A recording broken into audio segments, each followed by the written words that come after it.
태양광 발전소 100메가와트면 어느 정도 규모일까요? AI 데이터 센터 1기가와트면 어느 정도 넓이의 부지가 필요할까요? 언론 지면에서 재생에너지, AI 데이터 센터가 자주 언급되는데 실제로 본 분들은 많지 않으실 겁니다. 전남 지역에는 전력 자급률이 213%나 됩니다. 전기가 모자라는 것이 아니라 남아서 문제라고 하는데요. 남는 전기는 전력 사용량이 많은 수도권으로 보내야 하는데 송전망을 만드는 일도 만만치가 않습니다. 전기가 많은 전남에 삼성, 네이버, 카카오가 찾아왔습니다.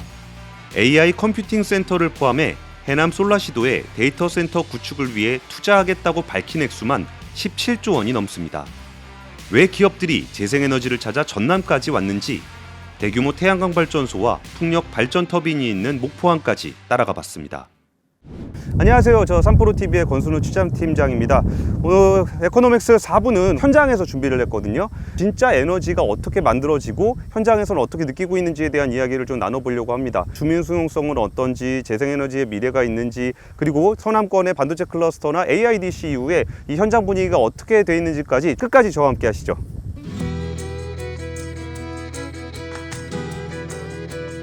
올해 여름 8월 첫째 주 체감온도 40도, 최대 전력 수요가 95기가와트, 원전 95기를 동시에 돌려야 하는 양을 넘겼습니다. 그 한가운데서 가장 많은 전기를 만든 건 태양광이었죠. 8월 7일 낮 1시 태양광 26.6기가와트, 원전 26기 분량입니다. 사람들이 전기를 가장 많이 사용하는 시간에 원료를 사용하지 않는 태양광이 가장 많은 전력을 만들어주고 있습니다. 해남 솔라시도에는 가로 세로 1.2km, 축구장 190개가 넘는 간척지에 태양광 모듈 25만 장이 깔려 있습니다. 1996년도에 금호방조제가 조성되면서 생긴 땅이 되겠습니다. 염도가 높아가지고 영농에는 부적합한 그런 부분의 땅을 저희들이 재생에너지 단지를 조성해서 활용하고 있다고 보시면 될 것 같습니다. 원전의 설비 용량이 한 26기가와트, 그다음에 태양광의 설비 용량이 한 33기가와트 시 정도 되는데 순간 출력이 원전을 넘어가지고 32기가와트 정도 됐더라고요. 순간적으로 발전되는 양이 넘은 것은 굉장히 의미가 있는데 재생에너지는 정전력으로 공급할 수 있는 여건이 안 되지 않습니까? 그래서 그런 어떤 정전력으로 공급할 수 있는 ESS 설비를 추가해서 안정적으로 전력을 공급하게 된다면 신재생에너지의 어떤 보급이나 확산에 좀 많은 어떤 기여를 할 수 있다라는 생각을 좀 했습니다. 최근 태양광 발전이 가장 뜨거운 한낮 시간에 전력을 책임지면서 나머지 발전소들이 가장 전력을 많이 생산해야 하는 피크 시간대가 오후 4시 이후로 미뤄졌습니다. 태양광 발전을 통해 얻어진 전력을 저장했다가 그 시간대에 공급을 하면 늦은 오후에도 전력 생산을 줄여도 되겠죠. 솔라시도 태양광 발전단지에는 300메가와트시급 에너지 저장 장치 ESS가 설치되어 있습니다. 전력이 남는 낮 시간대에 전력을 저장하고 필요한 저녁 시간에 방전을 해서 한전 전력 계통 안정화에 기여하고 있는 ESS 설비가 되겠습니다. 전체 용량은 얼마나 돼요? 전체 용량이 306메가와트/아워가 되겠습니다. 그래서 20개 동 룸당 15.7메가와트/아워의 용량이 되겠습니다. 그 300메가와트/아워면은 전체 여기 솔라시도에 있는 발전을 3시간 정도 전기를 다 저장할 수 있는 그런 정도 사이즈네요. 네, 맞습니다. 이게 배터리 ESS에서는 그러니까 그 행전이랑 전력 개통을 하게 되면 언제 전기를 넣었다가 언제 전기를 주고 이렇게 하는 거예요? 정부 정책에 의해서 전체 충전율은 90%로 제한해서 운전 중에 있습니다. 그리고 그에 따른 충방전 조건이 아침부터 해서 오후 3시까지 충전을 하고 1시간 휴식 후 4시부터 저희가 한전 개통에 전력을 공급하고 있습니다. 대규모 배터리 저장 장치는 화재로부터 안전할까요? 참고로 저희 지금 그 배터리 자체에 직분사 소화 설비를 설치해서 어떤 거죠? 지금 이 부분입니다. 여기 요거? 동관 부분. 여기에 지금 안쪽에 분사 노즐이 설치가 되어 있습니다. 이상시 분사 노즐에 소화약제가 분사되어 위험 요소를 경감시키는 소화 시스템 설비로 보시면 될 것 같습니다. 그러니까 셀들을 지금 다 모니터링을 하다가 특정 셀에서 예를 들어서 온도가 너무 높거나 단락이 발생하거나 화재가 발생을 하게 되면 요 한 칸 있는 거 자기 칸에서 소화기를 확 뿌려버린다는 거죠? 맞습니다. 그렇습니다. 재생에너지는 원료가 안 들어가기 때문에 원유 가격이 올라가도 걱정이 없겠죠. 최근 호르무즈 해협 사태는 수입 화석연료 의존의 위험성을 그대로 드러냈습니다. 외부 환경에 따라 석유와 가스 등 수입산 에너지 수급이 불안해지면 우리 경제 역시 심각한 충격을 피할 수 없습니다. 반면 재생에너지는 국내에서 생산되기 때문에 영향이 없죠. 여기서 하나 더, 글로벌 공급망에서 재생에너지 사용 요구를 받는 기업들이 늘고 있습니다. 단가만이 문제는 아니죠. AI 데이터 센터의 가장 중요한 것은 부지와 전력, 용수입니다. 수도권에 몰려있던 데이터 센터가 전력과 부지를 찾아 해남까지 왔습니다. 삼성 SDS가 컨소시엄을 이끄는 국가 AI 컴퓨팅 센터가 이곳에 설치됩니다.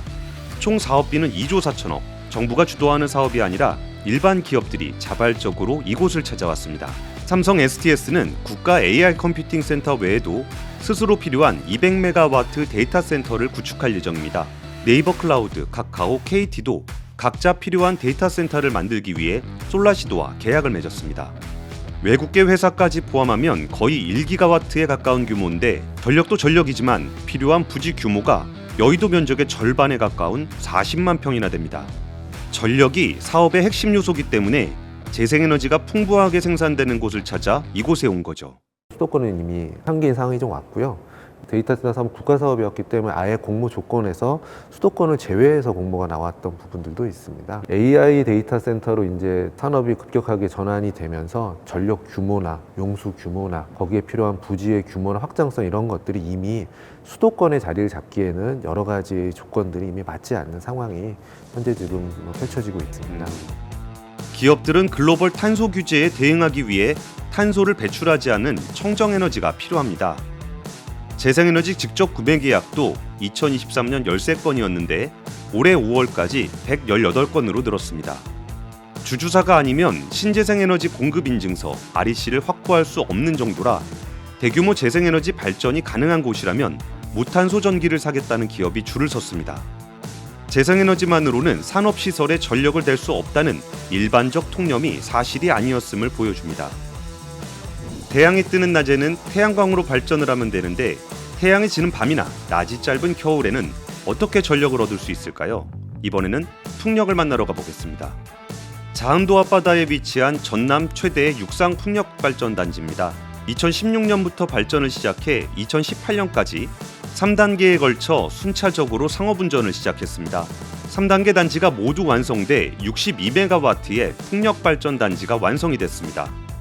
포스코 인터내셔널이 지분 54%를 보유해 최대 주주로 사업을 주도하고 있습니다. 풍력은 밤이나 낮이나 그다음에 계절에 상관없이 특히 이제 겨울에는 태양광이 일사량이 작을 때 풍력은 또 겨울에 이제 바람이 많기 때문에 겨울에 발전을 또 많이 한다고 보시면 될 것 같습니다. 태양광이 쉬는 시간, 풍력이 채웁니다. 다만 여기까지 오는 과정이 쉽지는 않았는데요. 주민들에게 풍력 발전이 낯설고 제도적으로 완비가 되어 있지 않았던 시절이라 건설을 하면서 어려움이 많았다고 합니다. 주민들 민원하고 인허가 절차가 상당히 좀 까다롭고요. 주민들이 이제 마을에 이제 필요로 하는 것들을 이제 제공을 함으로써 주민들을 좀 설득할 수가 있었습니다. 자원도 이쪽 주민분들한테 가정용 태양을 이제 설치를 했습니다. 성취 이제 가정용 태양광을 설치를 그때는 제도가 있기 전이죠. 그렇죠. 신한 군비하고 저희하고 이제 자부담비를 저희가 이제 부담을 해줘가지고 가정용 태양광을 다 설치를 해줬습니다. 육상풍력은 건설 비용이 적게 들지만 바람이 안정적으로 불지는 않습니다. 바다 위에서는 바람이 더 세고 더 꾸준히 붑니다. 같은 풍력 터빈이라고 하더라도 해상에 설치하면 발전 효율이 훨씬 높아집니다. 육상보다 더 효율적인 해상 풍력 발전을 위해 더 많은 기업들이 서남해 바다로 몰려오고 있습니다.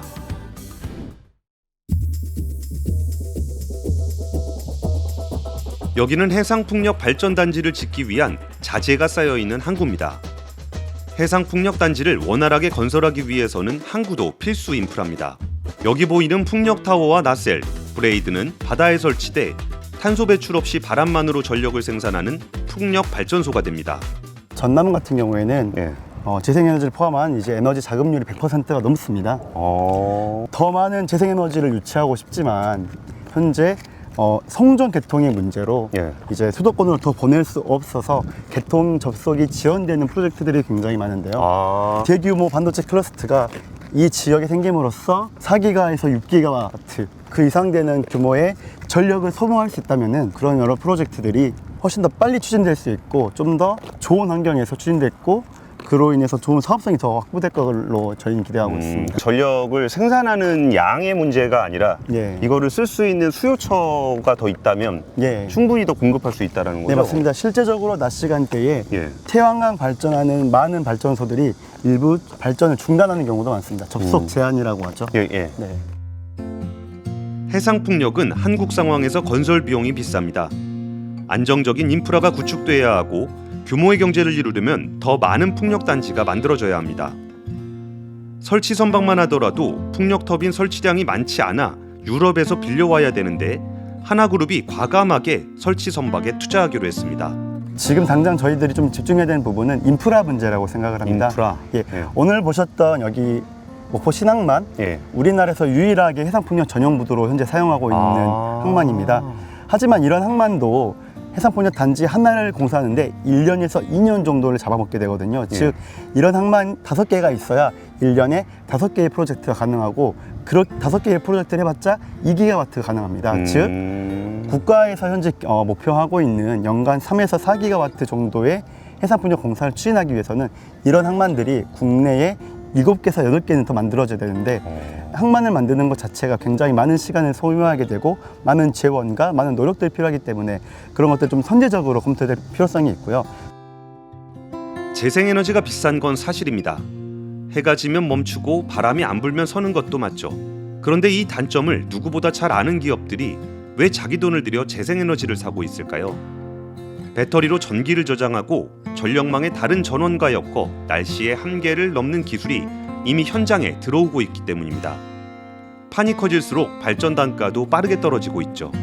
실제로 올여름 역대급 폭염 속에서 전력망을 지탱해준 숨은 주역은 태양광이었습니다. 전기가 남아 돌아버리던 시대는 지났습니다. 이제 기업들이 먼저 사가느라 없어서 못 파는 시대가 오고 있죠. 기반 투자가 부족하면 모든 것이 비쌉니다. 울산의 산업단지가 조성되기 전에는 철강, 조선, 자동차 모든 것이 비쌌죠. 우리나라 전체 전력 생산에서 재생에너지가 차지하는 비중은 여전히 한 자릿수에 불과합니다. 정부와 기업은 위험을 안고 산업화를 달성하기 위해 오랜 시간 투자를 해왔죠. 서남권은 태양광, 풍력의 최적의 입지인데 이번 정부의 메가 프로젝트를 계기로 태양광, 풍력 설치를 늘리는 데 박차를 가하고 있습니다. AI 데이터 센터를 짓기 위한 무탄소 전력을 찾아 기업들도 줄지어 찾아오고 있죠. 예, 오전에 태양광을 보고 오후에 풍력을 보고 풍력 단지가 설치가 되는 항만도 보고 왔습니다. 생각했던 것보다 규모가 엄청나게 크고요. 그리고 이 산업을 만들어가기 위해서 얼마나 많은 시간이 필요하고 정말 대규모의 산업이 필요한지를 좀 느끼게 됐습니다. 근데 만나는 분들마다 공통적으로 하셨던 얘기가 이게 재생에너지가 태양광이 됐든 풍력이 됐든 어떤 산업이 유지하기 위해서는 경제생활을 하시는 분들의 경제 주체가 좀 지속 가능하게 좀 이어졌을 때 업력이 쌓여야만 이게 가능하다는 걸 많이 느꼈었고요. 정책의 일관성이라는 게 굉장히 중요하다는 생각이 들었습니다. 그리고 우리가 이제 재생에너지를 비롯해서 탄소 중립의 어떤 에너지로 전환을 하려고 할 때 이 에너지가 있어야 되는 거잖아요. 그러니까 대기업들도 굳이 데이터 센터를 위해서 이 해남이라든지 이런 데까지 와야 되는 거는 그 오랜 시간 동안 이 산업을 유지하기 위해서 노력하신 분들이 그 기반을 닦아놨기 때문이라고 봅니다. 그리고 만나는 분들마다 서남의 반도체 클러스터나 AI 데이터 센터를 보면서 이 사업이 지속 가능성을 가질 수 있다는 것에 대해서 굉장히 희망을 많이 가지고 계시고요. 그리고 그분들이 만들어 놓은 기반 위에서 이런 AI 산업들도 발전할 수 있지 않을까 싶습니다. 에코노믹스 오늘은 현장에 나와봤는데 역시 에너지는 현장에서 봤을 때 그 느낌이 있고 말로 떠드는 이론이 아니라 실제 사람들의 생활 속에서 움직이는 이런 산업 기반이 탄탄하게 돼야 탄소 중립과 AI 산업 발전을 모두 이룰 수 있지 않을까라는 기대를 해봤습니다. 에코노믹스는 재생에너지 환경과 AI를 응원합니다.